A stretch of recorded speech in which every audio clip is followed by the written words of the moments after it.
본문이 그렇게 길지 않은데요. 오늘 이 본문의 말씀을 가지고 예수님을 배반하는 자들이라는 제목으로 함께 말씀을 나누려고 합니다. 1절에 보면은 이제 6월절이 나옵니다. 예수님께서 이 6월절을 지키러 이제 예루살렘에 들어가시는데요.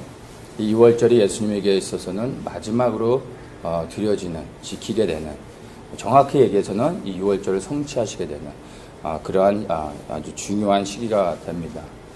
6월절은 하나님의 백성 그 히브리인들이 바로의 노예로 애굽에 붙잡혀서 살아갈 때 하나님께서 그들을 구원하기 위해서 애굽에 내린 10번째 재앙으로부터 그들을 보호하시고 지켜주셨던 그러한 배경이 있는 것입니다. 이제 하나님께서 애굽에 있는 모든 가정의 장자들을 죽이는 재앙을 내리시는데 어린 양의 피를 집 앞에 문설주에 바르면 죽음의 사자들이 그날 저녁에 그 집 안에 들어가 장자를 죽이지 않고 피를 보고서 이미 이 가정에 죽음이 임했다라고 생각하며 넘어가게 될 것이라고 말씀하시면서 어린 양의 피를 바르라고 하셨습니다. 그래서 말씀에 순종해서 그 어린 양의 피를 문설주에 발랐던 히브리인들의 가정엔 죽음의 사자가 넘어가고 애굽의 모든 가정에는 그 죽음의 사자들이 들어가 집안의 모든 장자들을 죽이는 재앙이 있었습니다. 이것으로 인해서 히브리인들이 생명을 보존하는 구원을 얻었을 뿐만 아니라 이것을 통해서 또한 바로의 노예로 붙잡혀 살던 그 신분에서 해방돼 구원을 얻고 이제 출애굽하는 위대한 역사가 시작됐던 것입니다. 그리고 이들이 광야를 지나 이제 가나안 땅에 들어가서 하나님의 명령에 순종해 6월절을 매년 지키게 되었습니다. 그래서 지금 또다시 6월절이 돌아와서 유대 모든 백성들이 이제 6월절을 준비하고 있는 과정 가운데 예수님도 이 6월절을 지키러 예루살렘에 입성하시는 것입니다. 근데 사실은 히브리인들이 늘 유대인들이 지켜왔던 이 6월절은 단순히 이들은 출애굽에서 그들을 구원하신 여호와 하나님을 기념하는 것이었지만 실상 원래의 그 의미는 예수님께서 인류의 모든 죄를 지고 십자가에 못 박혀 죽으심으로 모든 사람들의 죄를 사해 주시는 그 구원을 완성하기 위해서 이제 6월절을 성취하러 들어가시는 것입니다. 그래서 정말로 지금 예수님이 예루살렘에 입성하는 이 장면은 예수님의 사역의 하이라이트이고 너무나 중요한 시점에 있는 것입니다. 그런데 이러한 중요한 시점 가운데서 우리가 두 부류의 사람들을 주목해서 한번 보려고 합니다. 예수님이 구원을 완성하시는 이 땅에 오셨던 그 초림의 사역을 완성하시는 중요한 시점 가운데서 두 부류의 사람들이 어떻게 반응하는지를 한번 보려고 합니다. 첫 번째 우리가 보려고 하는 대상이 유대 지도자들. 이 본문에서는 2절에 보면 대제사장들과 서기관이라고 말합니다. 오늘날로 얘기하면 이제 목사라고 말할 수가 있겠죠. 근데 먼저 이 첫 번째 부류의 사람들, 유대 지도자들을 한번 보겠습니다. 2절에 보면은 바로 이 유대 지도자들이 예수님을 죽이려고 계획했다는 것을 우리가 볼 수 있습니다. 예루살렘의 총독이었던 빌라도가 예수님의 사형을 언도합니다. 그리고 로마의 병사들이 십자가에서 예수님을 처형하죠. 그래서 집행합니다. 그래서 우리는 흔히 이제 빌라도가 그리고 로마의 병사가 예수님을 죽였다고도 보지만 사실은 예수님을 죽음에 내어준 자들, 죽음을 계획했던 자들은 다름 아닌 바로 대제사장 그리고 서기관들, 유대 지도자들이었던 것입니다. 누구보다도 메시아이신 예수님을 환영하고 가장 가까이에서 섬겨야 하는 그러한 지도자들이 오히려 메시아인 예수님을 죽음에 넘겨주게 하는 그러한 악한 계획을 세웠던 것입니다. 어떻게 해서 성전에서 하나님을 섬기며 말씀을 가리켰던 그런 지도자들이 그들의 메시아인 예수님을 죽이는 계획을 세울 수 있었을까요? 본문에서는 자세하게 언급하고 있지 않지만 마태복음 21장에서는 이것을 조금 더 우리에게 자세히 볼 수 있는 것들을 단서를 제공하고 있습니다. 21장 9절을 보면은 앞에서 가고 뒤에서 따르는 무리가 소리질러 가로되 호산나 다윗의 자손이여 찬송하리로다. 주의 이름으로 오시는 이여 가장 높은 곳에서 호산나 하더라. 11절에 무리가 가로되 갈릴리 나사렛에서 나온 선지자 예수라 하니라. 유대 수많은 백성들이 종려가지 나무를 흔들면서 그들이 기다리고 있었던 메시아가 바로 예수님이다 라고 하면서 예수님을 환영하고 찬양하는 그러한 일들이 있었습니다. 그런데 이 유대 지도자들이 백성들이 예수님을 메시아로서 환영하는 것을 보면서 예수님이 메시아인 것을 사실은 이들도 알았던 것입니다. 그런데 이 유대 지도자들이 누구보다도 메시아가 오셨다면 환영하고 섬겨야 될 유대 지도자들이 진짜 메시아가 오시니까 거부하고 싶었던 거예요. 왜냐하면 이들은 이미 하나님을 섬기는 것 같지만 실상은 하나님의 자리에 올라 메시아의 자리에 올라 그 메시아가 누려야 될 영광과 그 모든 것들을 이미 자기들이 취하고 자기들이 누리고 있었기 때문에 진짜 메시아가 오시면 자기들이 누리고 있었던 모든 그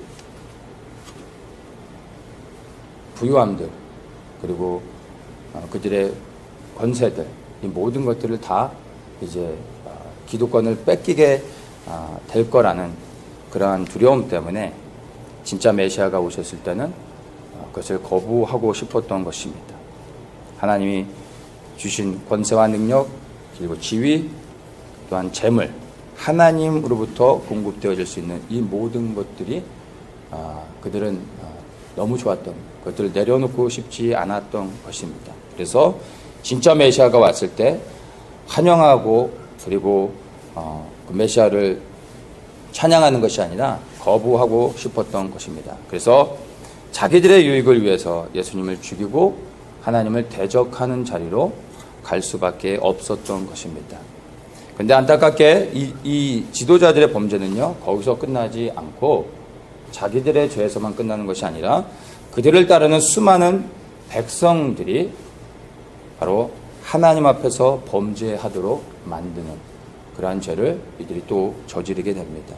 지도자의 죄는 자기의 죄로 끝나지 않고 그 지도자를 따르는 수많은 사람들을 동일하게 넘어지게 하는 그러한 죄를 저지르게 되는 것입니다.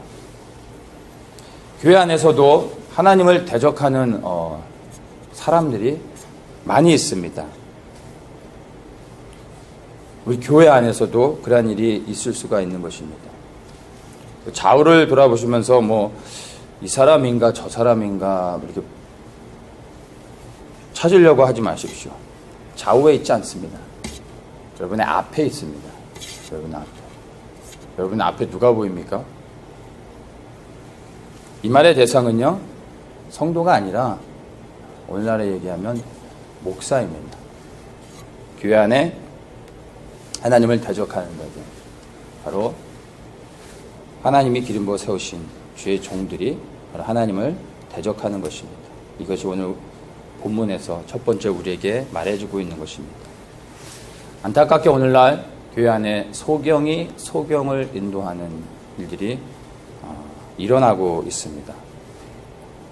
성도들로 하여금 하나님을 두려워하고 그리고 죄를 회개하며 하나님의 부르심 가운데 나아가 삶을 들여 살아가도록 하고 이 땅의 것을 소망하는 것이 아니라 하늘을 바라보며 하늘의 하나님을 기다리고 소망하도록 해야 되는데 하늘이 아닌 땅의 것들을 바라보며 살아가게 만들고 있습니다. 왜냐하면 본인들이 땅의 것들을 바라보며 살아가고 있기 때문에 본인들이 바라고 소망하는 것들을 말할 수밖에 없게 되는 것이죠.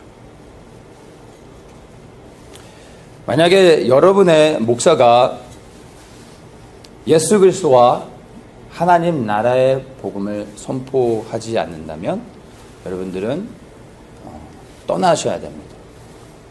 여러분들이 영이 살기 위해서 떠나야 하는 것입니다.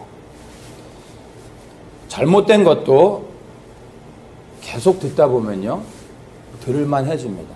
이게 사람 안에 있는 놀라운 적응력입니다. 처음에는 거부가 되어지지만 계속 듣다 보면 들을만 해지는 거예요. 적응이 되어지고 그것도 맞는 것 같기도 하고, 들어도 감각이 없어지고 그냥 있을만 해지는 것입니다. 편안하게 느껴지게 되는 거죠. 근데 그렇게 되면서 여러분의 영혼이 죽어가게 되는 것입니다. 다른 교회, 다른 목사들에 대해서 이러쿵저러쿵 말할 필요가 없습니다.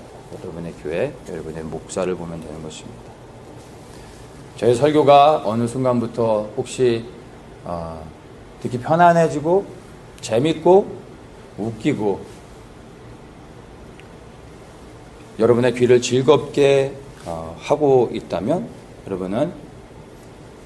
여러분이 정말로 저를 사랑하신다면 저에게 오셔서 말씀해 주셔야 돼요.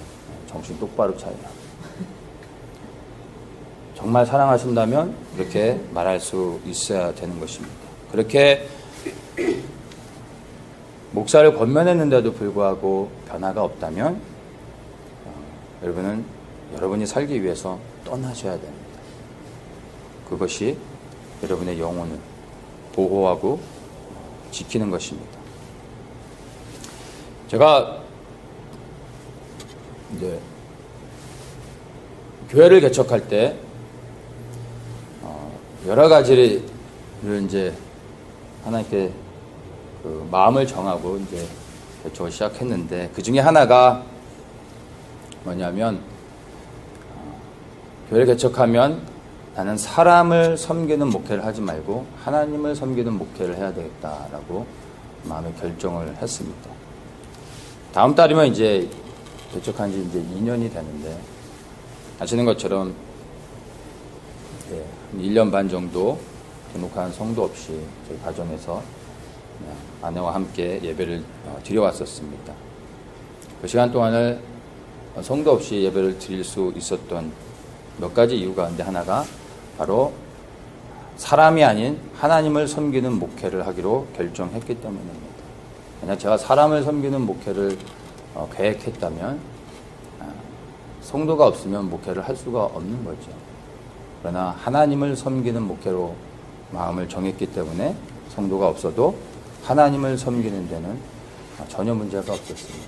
제 설교가 사람을 위한 것이 아니라 그 설교 자체도 하나님을 예배하는 것이고 하나님을 섬기는 것이었기 때문에 없는 가운데서도 설교를 하고 예배를 드릴 수 있었던 것입니다.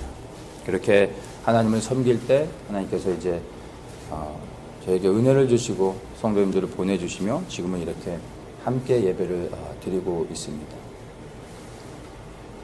이제 함께 우리 예배를 드리는 모든 공동체 우리 성도님들과 제가 바라는 것이 있습니다. 다른 것이 아니라 제가 하나님을 섬기는 목회를 하기로 결정을 했는데 우리 모든 성도님들이 동일하게 저와 함께 하나님을 섬기는 그러한 헌신과 결단으로 우리의 생명 되신 예수님을 함께 섬기기를 원하는 것입니다. 우리를 즐겁게 하고 우리를 만족시키고 우리가 원하는 것들을 하는 것이 아니라 오직 우리의 생명 되신 예수 그리스도를 함께 섬기는 그러한 공동체로서 나아가기를 원합니다. 이제 우리가 지켜봐야 될 또한 부류의 사람들이 있습니다. 누구냐 하면 3절에 12 중에 하나인 가로진이라 부르는 유다 이렇게 이제 언급합니다. 예수님의 제자들 그 가운데서 오늘 언급하고 있는 가롯 유다를 보려고 합니다. 3절에서 이게 말해주고 있는 게 예수님의 12명의 제자들 가운데 가롯 유다에게 사단이 들어가서 이제 돈을 받고 예수님을 파는 이제 그 장면이 언급되고 있습니다. 어떻게 예수님의 제자가 그것도 예수님께서 특별히 구별해서 세우신 12명의 사도 가운데서 예수님을 파는 제자가 생길 수 있었는가? 이것들을 우리가 한번 정말 진지하게 고민해 보아야 합니다.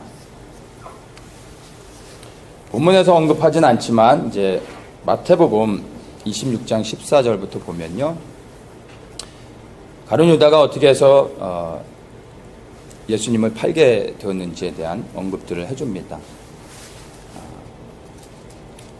14절부터 16절까지 한번 제가 읽겠습니다.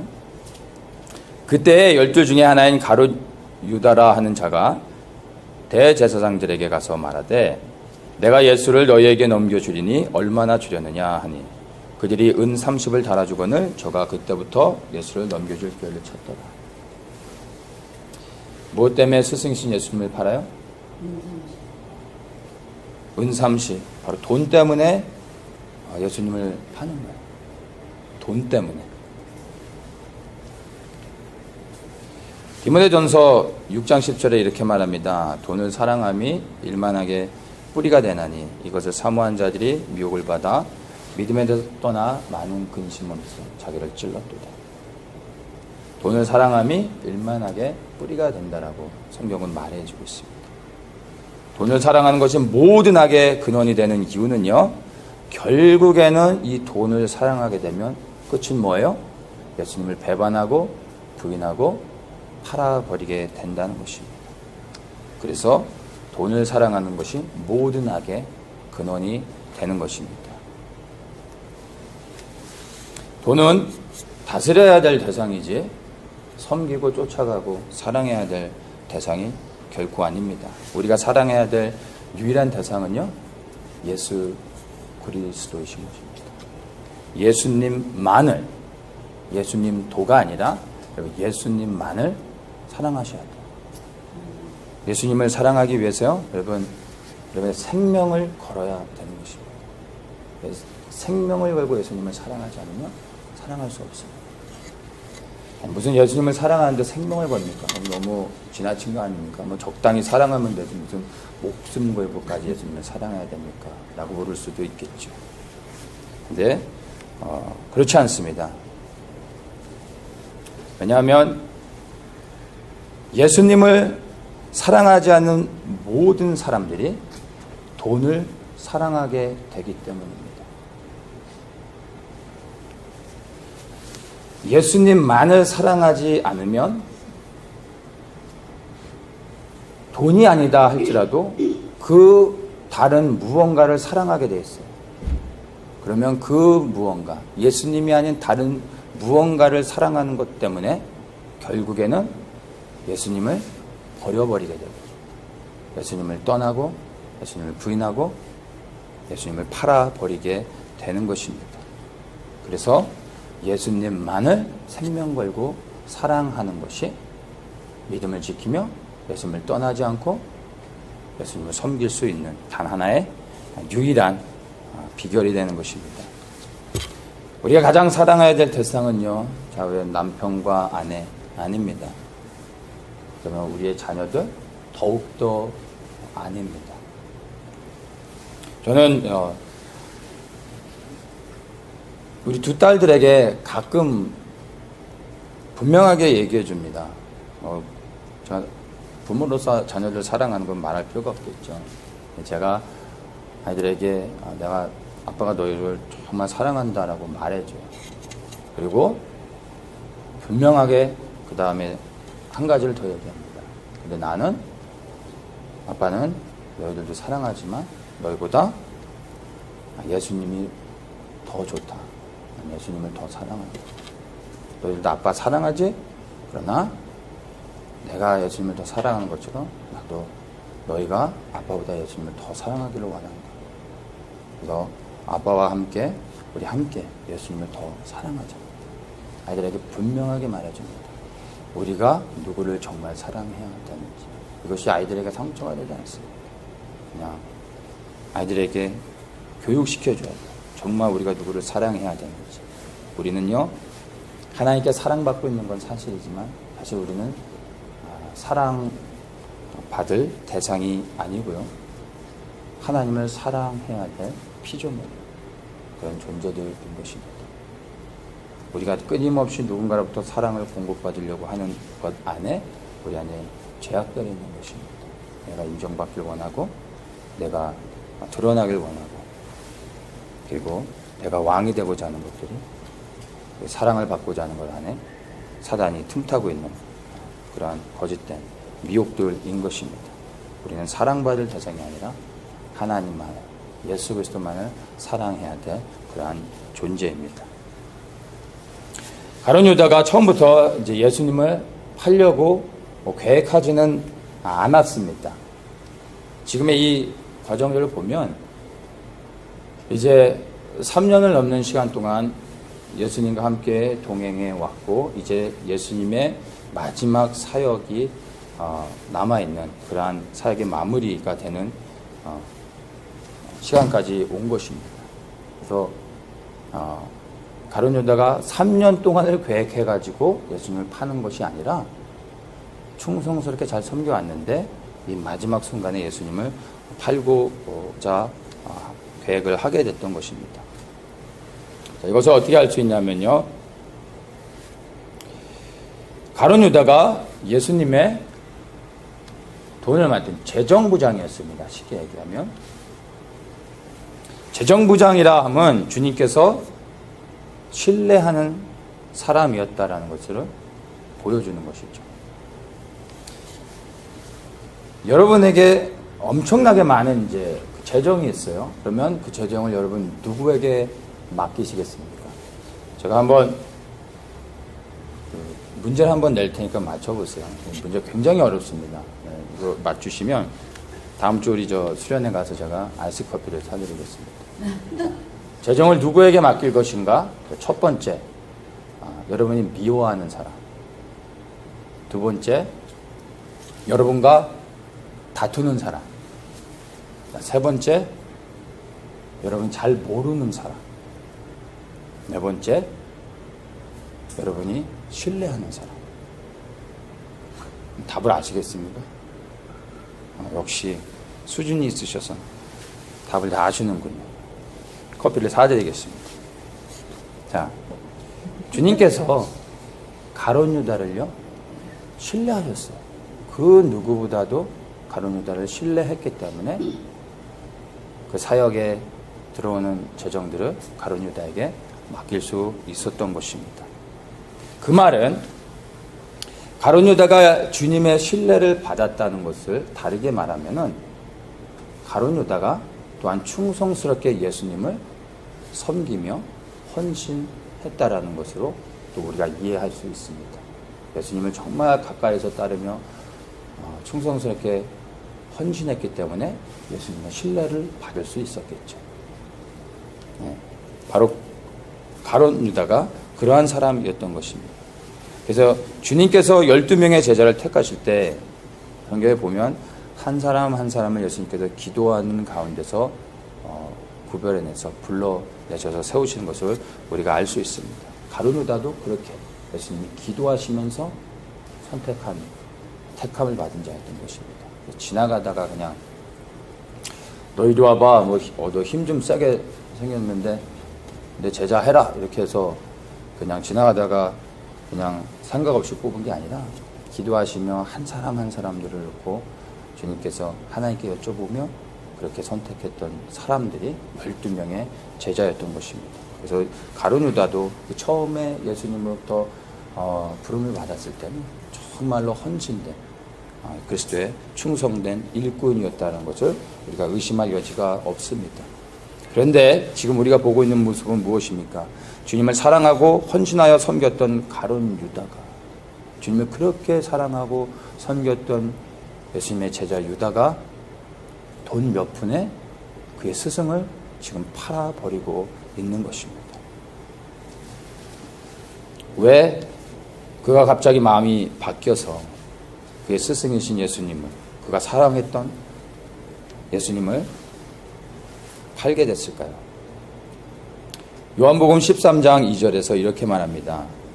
마귀가 벌써 시몬의 아들 가룟 유다의 마음에 예수를 팔려는 생각을 넣었더니 무엇을 넣어요? 예수를 팔고자 하는 생각을 넣었습니다. 그랬더니 쭉 지나가서 이제 27절에 이렇게 말합니다.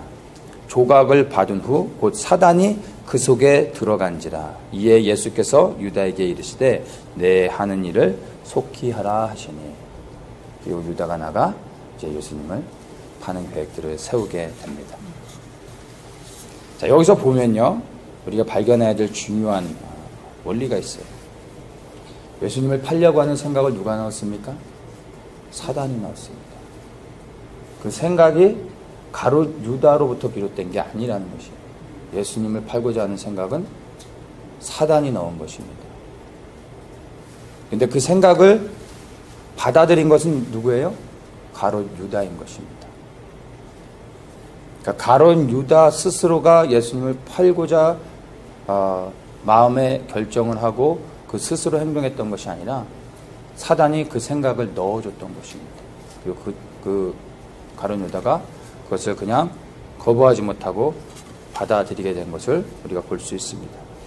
그리고 마음의 생각을 지키는 것, 그것이 너무나 중요하다는 것을 가룟 유다를 통해서 우리에게 보여주고 있습니다.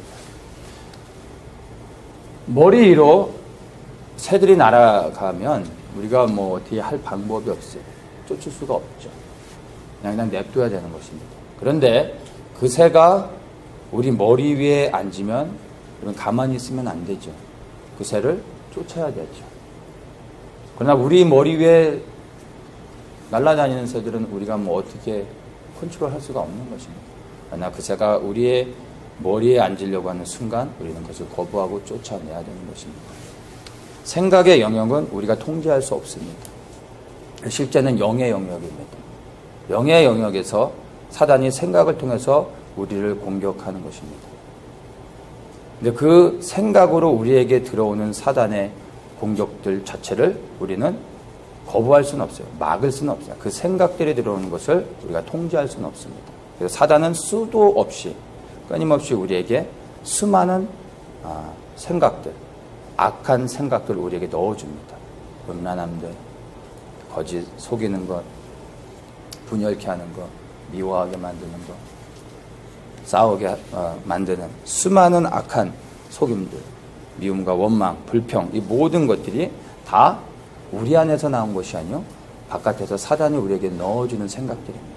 그런데 우리가 그것들을 막을 수는 없지만 이러한 생각들이 우리 안에 들어올 때 우리는 그것을 받아들일 것인지 아니면 그것을 우리가 거부할 것인지 그것은 선택할 수 있는 것입니다.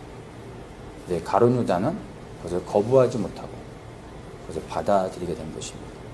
그것을 받아들이는 순간 사단이 그 마음의 생각 안에 장악하고 이제 그 행동을 통제하게 되는 것입니다. 그래서 우리에게도 동일하게 수많은 생각들이 들어올 때 우리가 무슨 생각을 받아들이고 무슨 생각을 거부할 것인지를 결정해야 됩니다. 근데 그 생각들을 우리가 무엇을 받아들이고 무엇을 거부할 것인지에 대해서 바른 선택하기 위해서는 사실은 주님의 성령이 우리 안에 임하셔야 됩니다. 성령이 우리 안에 임하실 때 정말 우리가 무엇을 취하고 무엇을 거부해야 되는지를 성령이 분별케 하여 주시고 또한 생각으로 들어오는 악한 그 사단의 그러한 공격들 가운데서 우리를 지켜주시고 하나님이 기뻐하시는 것들을 선택할 수 있도록 사실은 성령이 그러한 역할들을 해주십니다. 그래서 우리가 더욱더 우리의 생각을 지키기 위해서는 성령이 우리 안에 임하실 수 있도록 날마다 성령을 초청해야 되는 것입니다. 그 성령이 우리 안에 강력히 임할 때 사단이 주어진 우리에게 생각으로 공격하는 그런 악한 것들이 이제 우리 안에 들어올 때 성령이 우리 안에 충만히 있으면 그 생각들 자체가 막 거부가 되어지는 거예요. 악한 생각들 받아들여질 만한 것이 아니라 듣는 순간 그리고 악한 것들을 보는 순간 그리고 그런 것들을 나도 모르게 말하는 순간 내 안에 있는 성령에 근심하며 그것들을 원치 않고 거부하게 하죠. 그러면 즉시 우리가 그런 생각들을 내려놓고 또 우리도 모르는 사이에 실수했던 것들을 회개케 하시면서 하나님의 생각 안에서 우리의 영을 지킬 수 있도록 해주십니다. 그것이 우리 성령이 하시는 역할이기 때문에 더욱더 우리가 그런 성령의 충만함을 받아 드려야 되는 것입니다. 그래서 이 가룟 유다를 보면 정말 한순간 들어왔던 사단의 그 악한 생각들을 거부하지 못하고 받아들여서 넘어지고 결국에는 예수님을 파는 이러한 큰 실수를 저지른 것을 봅니다. 근데 정말로 한 가지 더 안타까운 것은 뭐냐면 지금의 이 본문이 예수님의 사역의 정말 이제 마지막입니다. 며칠 지나 6월절에 예수님이 돌아가시죠. 그럼 사역이 끝나는 거예요. 그리고 예수님이 3일 후에 부활하시게 되죠. 부활을 목격한 모든 제자들이 어떻게 됩니까? 죽음에서 부활하신 그리스도를 목격한 모든 제자들, 그리고 그 후에 임한 성령의 충만한 가운데서 제자들이 이제 완전히 변화받아 두려움 없이 복음을 증거하며 그리스도의 죽으심과 부활의 증인으로서 생명을 걸고 사명을 감당하는 것을 보게 됩니다. 그러니까 정말 사역에 며칠 안 남은 마지막 순간에 가룟 유다가 넘어진 것이 너무 안타깝죠. 사역의 초기도 아니고 3년 반이라는 시간에 거의 막바지에 다다라서 가룟 유다가 넘어진 것입니다. 만약 이가 여기에서 한 번 더 사단의 그 생각으로부터 거부하고 마음의 생각을 지켜서 이 위기를 잘 넘어가서 예수님이 6월절을 성취하셔서 죽으시고 부활하시는 것을 목격했다면 더 이상 가룟 유다가 사단의 유혹 가운데서 넘어지지 않을 수 있었습니다. 그러면 이제 예수님의 다른 제자들과 동일하게 정말 생명 들여 예수님을 섬기는 그 사명들을 감당할 수 있었겠죠. 그런데 마지막 순간, 사역의 마지막 순간에 가룟 유다가 이렇게 넘어져서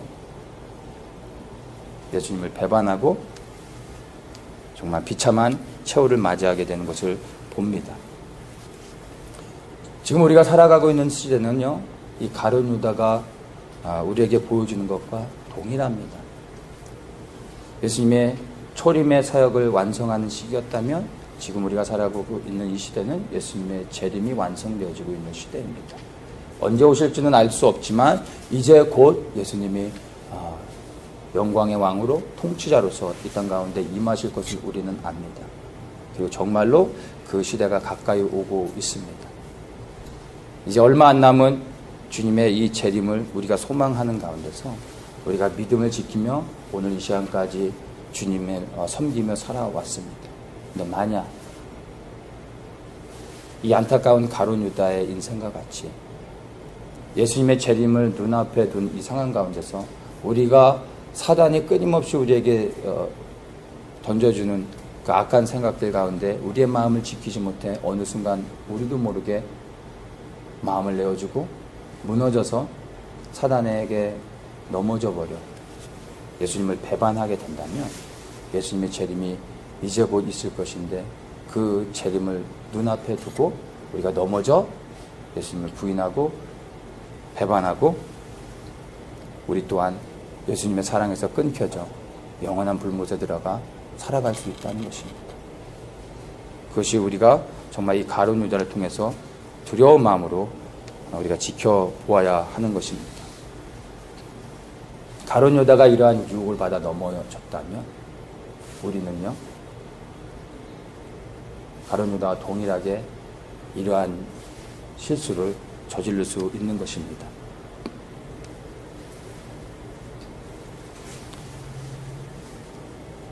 예수를 믿는 사람들을 우리는 그리스도인이라고 말합니다. 이 그리스도인이라는 것에 살펴보면 사도행전에서는 안디옥 교회 안에 예수님의 제자들을 보면서 이방 사람들이 저 사람들은 그리스도인이다 라고 말하기 시작했어요. 안디옥 교회에 있는 예수님의 제자들을 향해서. 그 이후로부터 예수님의 제자들을 향해서 사람들이 그리스도인이라고 부르게 되어졌습니다. 그래서 오늘날 우리가 그리스도인이라 말하면 무엇을 말합니까? 예수님의 제자라는 것을 말합니다. 우리 한 사람 한 사람이 그리스도인입니다. 곧 예수님의 제자라는 것입니다. 가룟 유다가 예수님의 제자였습니다. 우리 또한 예수님의 제자입니다. 그렇다면 예수님이 기도하시면서 특별히 구별하여 세웠던 예수님의 제자인 가룟 유다에게 이러한 일이 일어났으면 우리에게도 동일하게 일어날 수 있다는 것을 우리는 경고의 말씀으로 받아야 하는 것입니다. 이것을 경고의 말씀으로 받을 때 우리가 두려운 마음을 가지고 하나님 앞에 나아가며 하나님의 은혜를 구하며 하나님의 보호하심을 구하며 성령의 충만함을 구하며 그렇게 나아갈 수 있게 되는 것입니다. 이제 우리가 무엇을 해야 되겠습니까? 예수님의 제자인 것을 자랑하고 감사하고 기뻐할 뿐만 아니라 예수님의 제자에게 나타날 수 있는, 일어날 수 있는 이러한 일들을 우리가 성경의 말씀을 통해서 보았습니다. 이제 우리가 마음의 생각을 끝까지 지켜야 되는 것입니다. 왜냐하면 주님의 재림이 가까이 왔고 또한 사단은 끊임없이 우리에게 쉬지 않고 악한 생각들을 넣어주며 우리를 넘어지려 한다는 것입니다. 우리는 때로는 잠도 자야 되고 좀 쉬기도 해야 되고 육신의 연약함 때문에 지치기도 하지만 사단은 영의 존재입니다. 그래서 끊임없이 우리에게 계속해서 악한 생각을 넣어주며 우리의 안에 생각을 장악하려고 합니다. 그래서 정말로 우리가 두려운 가운데서 날마다 우리의 생각을 지키며 성령 하나님이 우리를 보호하고 지키실 수 있도록 위해서 기도해야 되는 것입니다. 그리고 더욱더 무엇보다 생명을 걸고 예수님을 사랑해야 됩니다. 예수님을 사랑하는 것, 예수님만을 사랑하는 것, 이것이 모든 생각으로부터 사실 우리를 지킬 수 있는 것이고 모든 유혹으로부터 우리를 보호하며 오직 그리스도께 모든 시선을 고정시키고 우리가 사랑하는 예수 그리스도를 위해 우리의 삶을 드리며 그렇게 살아갈 수 있도록 해주는 그런 원동력이 되는 것입니다. 여러분, 우리가 예수님의 제자입니다. 그러면 더욱더 이제 생각을 지키십시오. 그리고 예수님을 정말로 생명 들여 사랑하면서 이제 곧 오실 그리스도를 소망하는 가운데 그렇게 세워지며 나아가기를 예수님의 이름으로 축복합니다. 아멘.